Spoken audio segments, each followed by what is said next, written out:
Hello students, कैसे हैं आप सब लोग। आई होप आप लोग अच्छे होंगे, अच्छे से पढ़ाई भी कर रहे होंगे।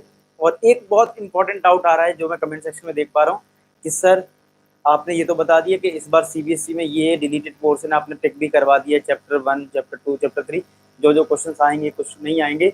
लेकिन सर कहीं आ गया तो ठीक है, ये डाउट आ रहा है, ठीक है, कि कहीं आ गया तो ये होता है यार जब हम पढ़ते हैं। और एज ए स्टूडेंट मैं भी सोचूं, मैं पढ़ाई कर रहा हूँ, बुक खोल के बैठा हूँ, मेरे माइंड में ये भी चल रहा है यार कहीं ऐसा ना हो कि यार ये क्वेश्चन दे दें, हो सकता है यार ये क्वेश्चन ना दे दे सीबीएसई वाले।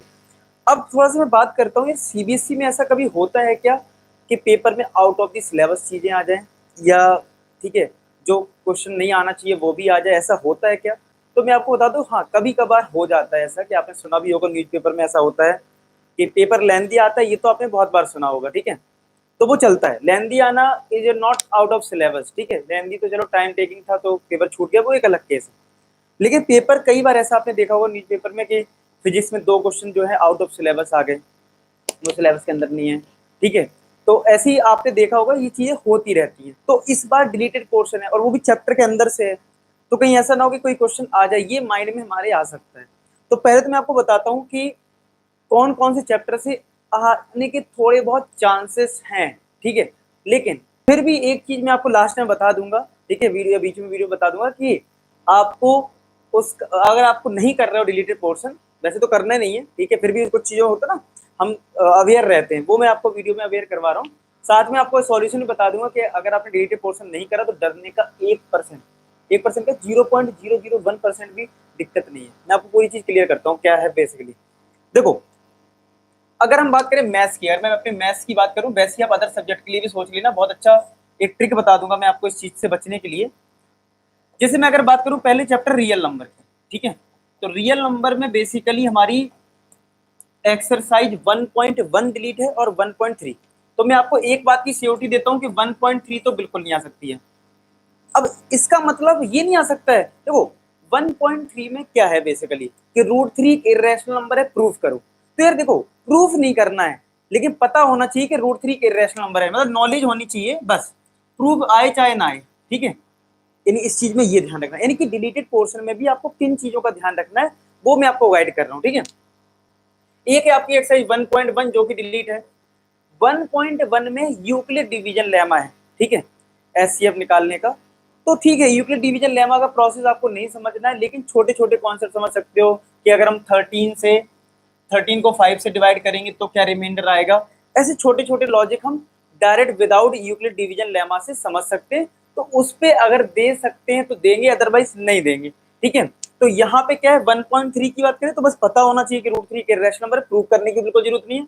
सिमिलर यूक्लिड डिवीजन लेमा को समझने की बिल्कुल जरूरत नहीं है, बस आपको छोटे से कॉन्सेप्ट पता होगा यार 13 से को 5 से डिवाइड कर दिए तो क्या आएगा, अगर दे दिया तो कर पाओ, ठीक है। तो ये हो गया। अगर मैं बात करूं चैप्टर 2 पॉलिनोमियल की, मैं आपको सब कुछ बताता हूँ किसमें क्या आ सकता है, किसमें क्या नहीं आएगा। चैप्टर 2 की बात करें तो 2.3 पूरी तरह से डिलीट है, जिसमें डिवाइड करना होता है, तो बिल्कुल नहीं आएगा, मतलब इसमें श्योर रहो, यहाँ पे कुछ भी सीखने की जरूरत नहीं है, 2.3 बिल्कुल नहीं आएगा। और 2.4 जो ऑप्शनल एक्सरसाइज है उसमें आपको क्यूबिक के क्वेश्चन हैं और डिवाइड करने बेस्ड क्वेश्चन है, तो क्यूबिक भी कोर्स में नहीं है, बिल्कुल नहीं आएगा। यहाँ पे सियोरिटी बिल्कुल है कि यहाँ पे 1% चांस नहीं है, ठीक है। यहाँ पे बस नॉलेज थोड़ी थोड़ी पता हो तो ठीक रहेगा। चलिए थर्ड की बात करते हैं, linear equation 2 variable, pair of linear equation, short में लिख देता हूँ लीनियर इक्वेशन। इसमें वैसे भी कुछ भी डिलीट नहीं है, ठीक है। आपको सिंपली यहाँ पे अगर हम बात करें, ठीक है, यहाँ पे अगर इस चैप्टर में बात करें तो आपको सारे ही कुछ पढ़ना है, बस क्रॉस मल्टीप्लीकेशन मेथड नहीं है, क्रॉस मल्टीप्लीकेशन मेथड तो वो वैसे भी मैंने टिक करवा दी, तो आपको नहीं करना है। बाकी वर्ड प्रॉब्लम जो है सारी कर लो, ठीक है, आपको सही रहेगा, क्योंकि देखो ऐसा होता है वर्ड प्रॉब्लम कोई भी आ जाए यार, नॉलेज होनी जरूरी है, ठीक है। कल के दिन क्वाड्रेटिक पढ़ोगे, हालांकि क्वाड्रेटिक इक्वेशन में कोर्स में नहीं है वर्ड प्रॉब्लम जो हमारी रियल लाइफ से कनेक्टेड है, लेकिन मैं यहाँ पे आपसे यही बोलूंगा लीनियर इक्वेशन में जितना ज्यादा पढ़ सकते हो पढ़िए, कोई दिक्कत नहीं है, यहाँ पे भी रिलेटेड पोर्शन के बिल्कुल भी चांस नहीं है। अच्छा, फोर्थ अगर बात करें हमारा फिर आता है सीधा चैप्टर नंबर 6, जिस ट्राइंगल है। तो ट्राइंगल में मैंने आपको देखा होगा, अपने प्रीवियस वीडियो देखे हो तो मैंने आपको बताया कि ट्राइंगल में कुछ मत छोड़ना, सब कुछ कर लेना। हाँ, जैसे ऑप्शनल एक्सरसाइज है उसमें कुछ लिमिटेड क्वेश्चंस करने, वो मैंने टिक करवा रखे हैं, वो आप देख सकते हो। बाकी सब कुछ करें, क्योंकि यहाँ पे कोई भी क्वेश्चन जनरेट हो सकता है, कॉन्सेप्ट हमारा अच्छा होना चाहिए, ठीक है। तो तो यहाँ पे कुछ ऐसा खास डिलीट नहीं है। हाँ, थ्योरम आपको नहीं करनी है क्योंकि प्रूफ आएंगे नहीं, तो थ्योरम आपको प्रूफ नहीं करना है। थ्योरम प्रूफ आपको नहीं करना है तो कोई यहाँ पे भी क्वेश्चन आने के चांस नहीं है। अगर इसकी बात करें coordinate geometry, coordinate geometry, coordinate geometry में अगर मैं बात करूं तो यहाँ पे 7.1 कोर्स में, 7.2 कोर्स में, 7.3 कोर्स में नहीं है, जिसमें आपको एरिया फाइंड आउट करना होता है ट्राइंगल का। ठीक है, तो नो डाउट ट्राइंगल के एरिया पे क्वेश्चन नहीं आएगा, लेकिन ऐसा मतलब ये नहीं कि बहुत सिंपल क्वेश्चन नहीं बनाया जा सकता। कई बार क्या होता है ना, पेपर में आ जाएगा, आप कहोगे सर ये तो आउट ऑफ सिलेबस है। अब पेपर पता कैसे क्वेश्चन आ गया कोऑर्डिनेट ज्योमेट्री का, ये एक एक्स एक्सिस है, ये एक वाई एक्सिस है और एक लाइन ड्रॉ कर दी।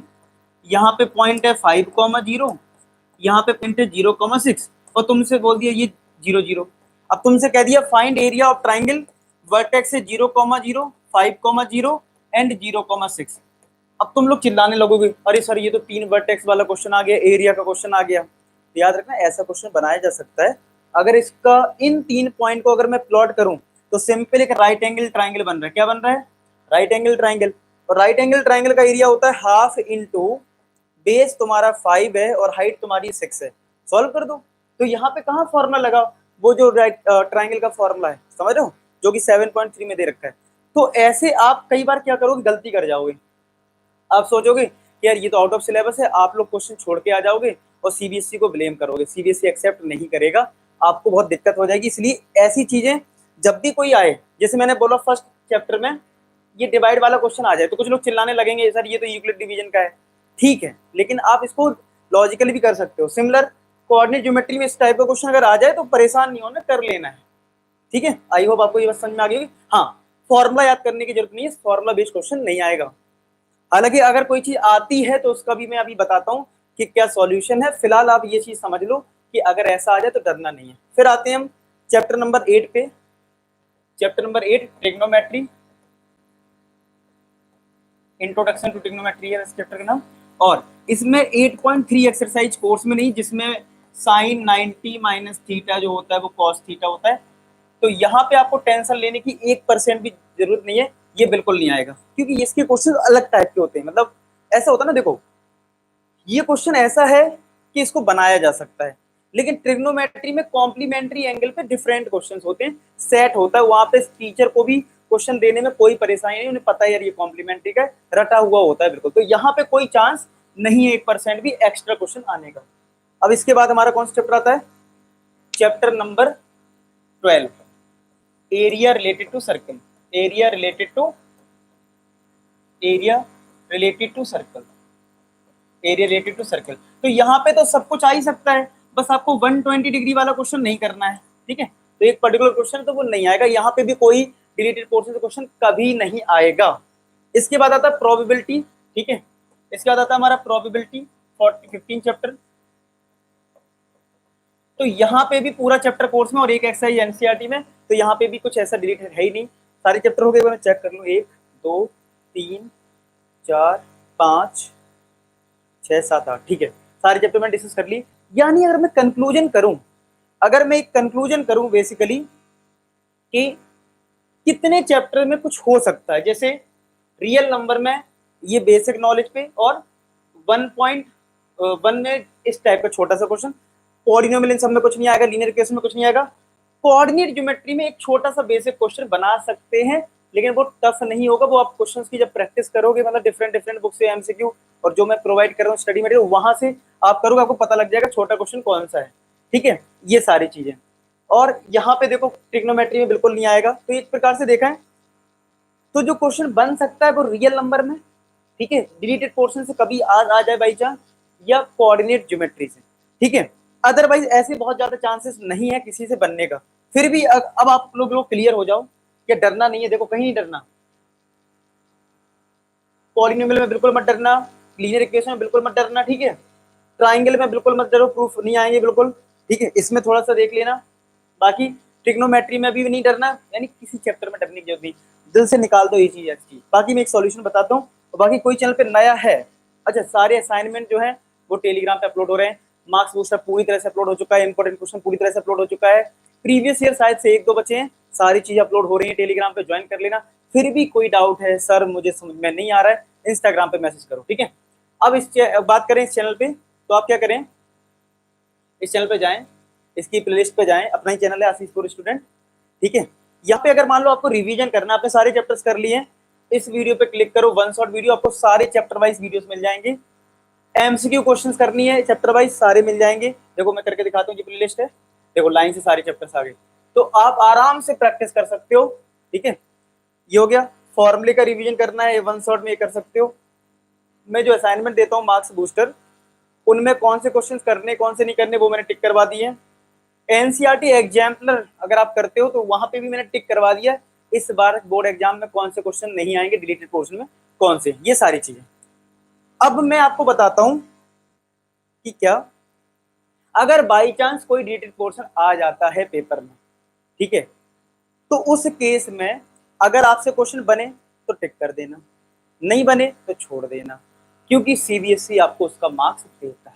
सिंपल, यानी कि कभी डिलीटेड पोर्शन आ जाए, अब देखो वही वाली बात है, कोऑर्डिनेट ज्योमेट्री में अगर हम बात करें, ठीक है, अब कुछ लोग बोलेंगे ये डिलीटेड पोर्शन में, तो ये डिलीटेड में नहीं है तो सीबीएसई इसके मार्क्स नहीं देगा।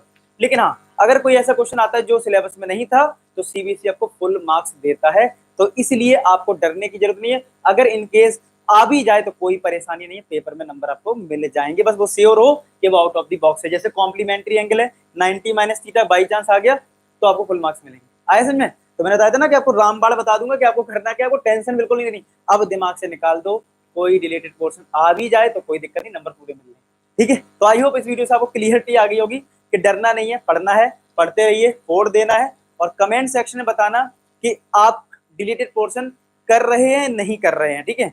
अगर आप कर रहे हैं तो लिख देना yes I am doing deleted portion, और नहीं कर रहे तो I am not doing deleted portion, comment section जरूर लिख देना, ठीक है। मिलते हैं नेक्स्ट वीडियो में, तब तक अपना ख्याल रखें, बाय बाय।